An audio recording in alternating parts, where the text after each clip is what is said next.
మన దేవుడు మన రక్షకుడైన యేసయ్య నామములో మీ అందరికీ శుభాలు తెలియజేస్తున్నాను. ఈ జూలై నెల 9వ తేదీ కొరకు దేవుడు ఒక వాగ్దానాన్ని మనకు తెలియజేయాలని ఆశపడుతున్నాడు. ఆ వాక్యం చదువుకొని మన జీవితంలోకి స్వాధీనపరచుకుందాం. పరిశుద్ధ బైబిల్లోంచి కీర్తనల గ్రంథము 125వ అధ్యాయము 1వ వచనంలో దేవుడి రీతిగా మనతో మాట్లాడాలని ఆశపడుతూ ఉన్నాడు. యెహోవా యందు నమ్మిక ఉంచేవారు కదలక నిత్యము నిలుచు సియోను కొండవలే నుందురు.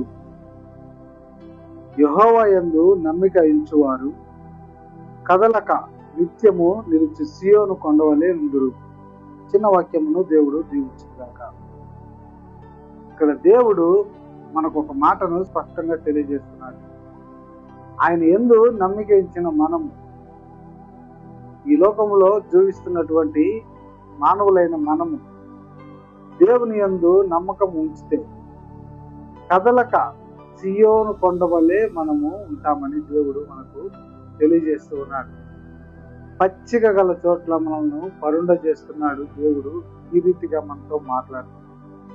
ఏదైనా సమస్యల చేత, ఏదైనా బాధల చేత మనము అటు ఇటు కంగారు పడుతూ, ఆవేశపడుతూ, మనము ఏం చేయాలో అర్థం కాక ఎవరి తట్టు తిరగాలో, ఎవరిని సాయం అడగాలో, ఎవరితో మనము బాధను చెప్పుకోవాలో, ఎవరి దగ్గరికి వెళ్ళి అర్థించాలో తెలియక సతమతమవుతూ మన జీవితాలను మనము స్థిరముగా లేకుండా గలిబిలిగా మనము సాతాను చేతికి అప్పగిస్తూ ఉన్నాం. అయితే దేవుడు ఈరోజు స్పష్టంగా నా మీద నమ్మకం ఉంచండి, మీ దేవుడైనటువంటి, మీ పితరుల దేవుడైనటువంటి నేను మీకు గొప్ప మేలులను దయచేస్తానని తెలియజేస్తున్నాడు. ఆయన ఎందు నమ్మిక ఇచ్చితే కదలక మనము ఒక స్థిరముగా, దేవుడు మనల్ని ఒక్కసారి మనం ఒక చోట మనల్ని స్థిరపరిస్తే, ఆయన ఒక్కసారి మనలను స్థిరపరిస్తే అక్కడి నుంచి ఏ మానవుడు, ఏ శక్తులు మనలను అక్కడి నుంచి తొలగించలేవు. ఒక మంచి పాటను దేవుడు మనకు ఈరోజు ఆ పాటను కూడా తెలియజేస్తున్నాడు. స్థిరపరచువాడవు, ఘనపరచువాడు, పడిపోయిన చోటే నిలబెట్టువాడు, ఏమైనా చేయగలవు, స్థితి మొత్తము మార్చగలవు. మేమున్నటువంటి స్థితి మాకు హేమకరముగా లేకపోతుంది, దేవుని యందు, మీ అందు మేము నమ్మిక ఇచ్చితే మమ్మలను కదలక ఉండు ఒక సియోను కొండవలే మా జీవితాలను మారుస్తానని ఈరోజు మాతో స్పష్టంగా మాట్లాడుతున్నటువంటి దేవా మీకే స్తోత్రం.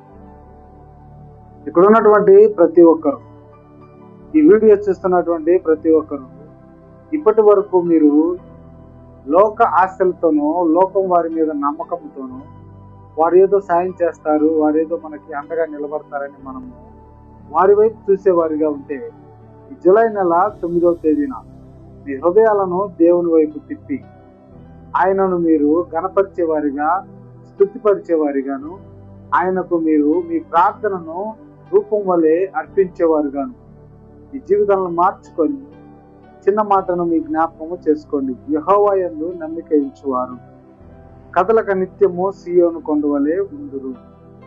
ఆ రీతిగా దేవుడు మనలను ఒక సియోను కొండవలే, అది ఎవరి వల్ల అవదు. ఆ కొండ దేవుడు మనకు హేమకరముగా, ఈ పదమును మనకు ఒక కొండను మనకు హేమకరముగా చూపిస్తున్నాడు. ఒక బండరాయిని, ఆ రాయిని ఎవ్వరు కూడా కదిలించలేరు. దేవుడు ఒక్కసారి ఆ పునాదిని అక్కడ స్థిరపరిస్తే దాన్ని ఎవరు కూడా కదిలించలేరు. దాన్ని ఎవరు కూడా అటు ఇటు జరపడానికి అంత సామర్థ్యం కలిగిన వారు ఈ భూమి మీద ఇంతవరకు పుట్టలేరు. దేవునికే సమస్తము సాధ్యం. దేవుడు మనల్ని ఈరోజు మనము ఆయన వైపు మనము తిరిగి ఆ ప్రార్థన మనం చేసేవారిగా ఉంటే, ఆయనను మన తండ్రిగాను, మన రక్షకునిగాను, మన విమోచకుడుగాను మనము ఆయనను వేడుకుంటే, ఆయన మనలను కదలక స్థిరపరుస్తానని దేవుడు మనలను గొప్ప గొప్ప వాటిని మనకు స్థిరపరుస్తానని, గొప్ప మేలులను మన కొరకు ఆయన స్థిరపరుస్తానని, మన జీవితాల్లో ఇప్పటి వరకు ఎన్నో చూసాం, ఎన్నో వదిలేసాం. కానీ ఇప్పటి నుంచి దేవుడు చేసేటువంటి మేలులను చూడటానికి దేవుడు ఈరోజు మీతో, మనందరితోనూ మాట్లాడుతున్నాడు. దేవుని యందు నమ్మిక ఉంచు వారిని దేవుడు ఎప్పుడు కూడా ఆశీర్వదిస్తాడు. అట్టి ఆశీర్వాదాలను మనం అందరము పొందుకుము గాక. అట్టి కృపాధన్యత దేవుడు మనందరికీ దయచేయను గాక. ఆమేన్.